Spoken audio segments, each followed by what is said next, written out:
What is up, you guys? It's me, your boy, Brent Biggers here, and welcome to another video. And today's video, we're going to be talking about the Atlanta Falcons. Now, I will say this, I am so sorry that I have not uploaded one of these videos in quite some time.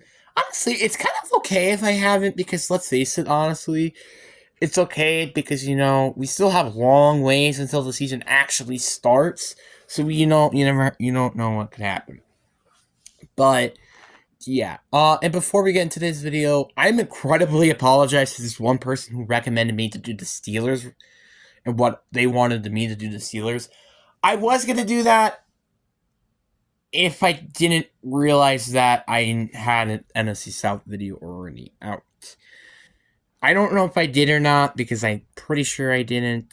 So yeah. But yeah, I guess let's get into the video. And if I did end up making another one, well, I guess this is a different opinion, I guess. So because there is a little bit of a different opinion. And I kind of did think about a little bit of what I talked about during that. So yeah, but anyway, guys, I really do hope you guys enjoy. Like and subscribe if you haven't already. It's free. You can always change your mind. But again, if you haven't subscribed, I highly recommend because we're getting very close to getting to 400 subscribers. But anyway, enough said. Let's get into the video. So I want to start off with the Atlanta Falcons and saying that this team is overrated. Blame me, only go on. I am very surprised that a lot of people have been saying, "Oh, this is the best team in the NFC South. Oh, this team could easily make it to the Super Bowl." And I'm like, what? Did everybody just forget what happened with the Saints situation? Did everybody just forget that a quarterback does not change the entire team? It does not. And if you think that is the case, get out of the window. Just get yourself out of here. Peace. Because honestly, in my opinion, the Falcons are one of the most overrated teams. Did everybody just forget that this team, let's ignore the quarterback position because this is going to be a thing I'm going to really, really talk about a little bit. Otherwise, I kind of like the offense. You've got a decent O-line with Kenny McGarry, Jake Matthews, Chris Lindstrom. Then you also got decent pass catchers where Kyle Pitts will most likely have a breakout year. Drake London and Darnell Mooney. But I kind of think of the offense of, I think of it being mid, I'm sorry if I cut it out because I was actually just getting drinked. So this offense is honestly mid. I like the running back core. I think that's I feel like one of the most underrated things about this team is the running back core. Tyler Algier, in my opinion, could be an awesome WR1, or not WR1, RB1. And then you got Bijan Robinson, who, if he can live with high expectations, he might be one of the best running backs in the league. I'm just saying. But that's if, and that's a big if. The last time we had a running back like this was Saquon Barkley. And no offense to Saquon Barkley, but he has not been living to that second overall expectations. When he has a healthy season, he could definitely live to those expectations. That's when he stays healthy, because he's been very inconsistent at that. And honestly, outside of a running back core, this is a very interesting offense. Drake London, he's always a consistent 700, 800 yard receiver. But do you really actually kind of can see that? You know what? Never mind. Scratch what I was about to say. Then you have Kyle Pitts. He is either going to have a really good year or he's going to prove that he's a bust. There's nothing in between the two. Then you also have Darnell Mooney. I don't know why a lot of people have been saying Darnell Mooney is a really good player, and do I think he was worth $13 million annually? No, because I think there are like some receivers up there that are not even getting paid that much. And I think would be much worth that contract than it does. Like the fact you're like I think is like one of the higher paid receivers in the NFL. It's kind of insane to think about. Despite I think like he only had like really one good season, and that's about it. Like the rookie season was more potential than he had that good season, and then like 2 inconsistent years where he made good catches, but that's about it. So like flashes, but that's about it. So yeah, I'm kind of curious to see what you could do with Kirk Cousins, but I'm not saying that the quarterback upgrade is really that much from Fields, and that's my opinion. We'll get to that later. And then you have their defense. It is awful. The front seven is not the secondary. The secondary, in my opinion, might be one of the best in the league with Jesse Bates, AJ Terrell. I think it's a very good combo in that secondary. The linebacking core is just not it. I don't even know on the top of my head who their linebackers are heading into the season. That is what I mean about that. Their defensive line is completely ass. I don't even really remember anybody who's on that defensive line outside of Gary Jarrett. Like, and I guess over Akanaki, who we drafted, I think, like back in 2022 or 2023. I don't remember. I think it was 2022 when he got drafted. I don't know, but you get the point. The point is this defensive line needed a lot of work, and that's not what they did in the draft, which is a bit of an interesting opinion. Now, a lot of people could say all you want about how this team is, oh, this is a playoff team. I can see what you mean by that. Like, this team has a lot of potential. This is a very well-rounded team. But the problem all comes down to the quarterback position. Why do I say that specifically? Because Kirk Cousins, for 2 reasons. 1, is a bit injury-prone. 2, he's 35 years old. And he's not a mobile quarterback. Like, that's a bit of an issue with this team.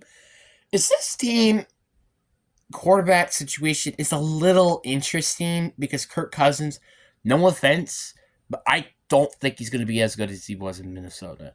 I'm sorry, but I'm a person who thought Kirk Cousins is completely carried by his great receiving core. Like, I'm not kidding with you. He's always had a top 5 wide receiver ever since he made it to Minnesota. He's had Justin Jefferson, he's had Adam Thielen, he has Stephon Diggs, etc., etc. And also Jordan Addison during his final year being there. You get the point. The point is, he is not as good as I think a lot of people say that he is. You can say all you want. Oh, he's good, blah, blah, blah. I don't think he is.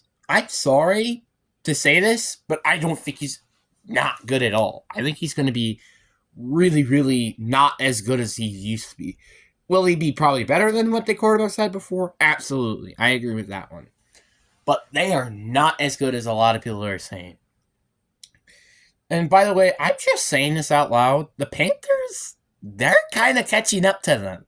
The Saints are the Saints. They're always mid, so they're kind of already what they are. And the Bucks are basically the same team from last year. Except, in my opinion, maybe a little worse or better. Who knows? So you kind of get the point here. The point is, I think all these teams in the division got better, except the Bucks. Which, again, I guess the Saints as well. The Saints kind of got a little worse. But they're still a mid-team. Panthers got better, and the Bucks could be in between and being slightly worse or slightly better this year. Literally nothing in between the two. So, yeah. But the fact I see the Falcons kind of like, in this MMG video, explains it all on its own. I think if they're on the same category on one team, which in my opinion, this team could probably be a lot better if it was in an NFC, we got the Miami Dolphins. Yes, you heard me correctly. The Miami Dolphins. The Dolphins, in my opinion, are miles better than the Falcons. I'm sorry, but that's facts. I think the quarterback position's better, the running back position's better, the receiving position's better, tight end's not better. O-line is not better, but everything on defense I would also say is better. Maybe except, I don't know about that one either. Yeah, I would say probably, yeah. So you get the point. I think outside of tight end and O-line, the Dolphins have a way better roster than that team. Way better. I am not kidding with you. And the only reason why I feel like they might be compared is because the Dolphins are in the AFC, which that means, aka the division is extremely hard, while you got the Falcons, where they're in the NFC South, and they also in the NFC, which is like the weakest conference and division in football. So you kind of get the point here. And the point is, I have them going like, what, 6-11, I'm pretty sure the last time I checked my sheet, wherever the frick I left it. And that's saying something. Like, that's really, really saying something. I don't know where I put it. Why am I even looking around? Anyways, but you get the point. The point is, this team really is not that good. I think a lot of people are getting overcarried that this team has the easiest schedule in the league. And if at best, I think this team is making it to the playoffs, getting first rounded. That is at best with this team. Because I just cannot see this team going anything farther than the wild card round. And that's if as well. Because you got the Bucks, and they got all, like, literally, they're either competing for the division, like, they're competing for the division. The conference, like trying to get into the wild card and not winning the division, that is tough freaking luck. Because let's just look at all the other teams. So let's just not include, let's say, the Niners, the Lions. Let's just say hypothetically, I think the Packers are probably better, which I already talked about that, and the Eagles. Right? Let's not throw those teams in there. You still got the Dallas Cowboys. That's it from the NFC East. NFC North, because there's none in the NFC South, I would say, because the Bucks, they already made it. The Packers. You have the Bears. You have the Vikings. Then you also have, in my opinion, the Cardinals. I think that's a very rated team. And you also got the Rams and the Seahawks. That are 7 teams, and I'm not including the 4 teams that have already won their divisions, hypothetically. That is really saying something. I'm not going to lie with you. I think this is probably like the top 3 worst team in the NFC. I would say the only teams that are worse than them in the NFC, in the top of my head, and honestly, I think this is probably facts, you have the Giants, maybe the Commanders, I guess so, the Panthers, and that's about it. Those are 3 only teams that could potentially be worse than them this year. That's a bit of a weird question. And by the way, did I forget to mention that literally every team, did I forget to mention about their division history? Falcons usually beat the Bucks and stuff. Usually they get swept or tie the series against the Saints. And they usually tie the series against the Panthers. Can you see that's a bit of an issue? If you're tying with the Panthers, that's a bit of an issue. Especially with teams like the Bucks and the Saints, which usually sweep, or at least, well, the Saints in this case, tie them in the series. You kind of get the point here. The point is, this team is very, very questionable. Yes, this team has won 7 games with Desmond Ridder at quarterback. Which, again, you can also blame that to the coaching. But, how do we not know that Raheem Morris isn't going to do the same thing with this team? Because I'm sorry, I'm not a Raheem Morris lover. This guy does not have Aaron Donald anymore. He does not have a pass rusher that just carries the entire defense. He does not have that. You know what he has? Nothing. Literally the only, again, the good players I've noted, which were Gary Jarrett, Jesse Bates, and AJ Terrell. That is about it. Unless you could change Jerry Jarrett to being the new Aaron Donald, this defense is ass. It's going to be ass. The offense, I don't imagine it being that good. Again, I think Kirk Cousins is a lot overrated, as a lot of people say, and therefore why I think this team could just really not be as good as a lot of people say. I am really, really convinced that this team is very overrated. Yeah, I might look like a dumb person after this, and when they got like 10-7 and won a playoff game. But hey, I'm here for fun, mate. I'm not here. Well, obviously, I'm mostly here to share my opinion, but I just don't really see this team actually being an actual team that's going to compete with the Bucks, the Eagles, the Niners. There are so many teams in this entire, like, at best, this is a top 10 team maybe in their conference. Cuz like let's just throw out there some maybe opinions. The Seahawks, maybe the Rams, I guess. The the Cardinals, obviously, the Vikings, the Bears. Actually, maybe it might not. Actually, the Saints, the Panthers, the Commanders, the Giants, and maybe the Eagles and the Cowboys. Maybe, but even then, I wouldn't even include those teams. So that's like 9 teams. So at best, this team is the 7th best team in the entire like conference. That is not a Super Bowl winning team to me. Matter what, I just don't see this team passing at least the wild card round. That is the maximum I see this team doing. Is either winning the division or making it in the wild card round and losing. That's literally the best case scenario. Unless I guess you maybe go against the Cowboys. That might be a different story. But you get the point. The point is this team, I just do not think is as good as a lot of people say. And I don't know why people are saying this team is going to be a good team this year. What do you guys think down in the comment section below? I really do hope you guys enjoy. Peace.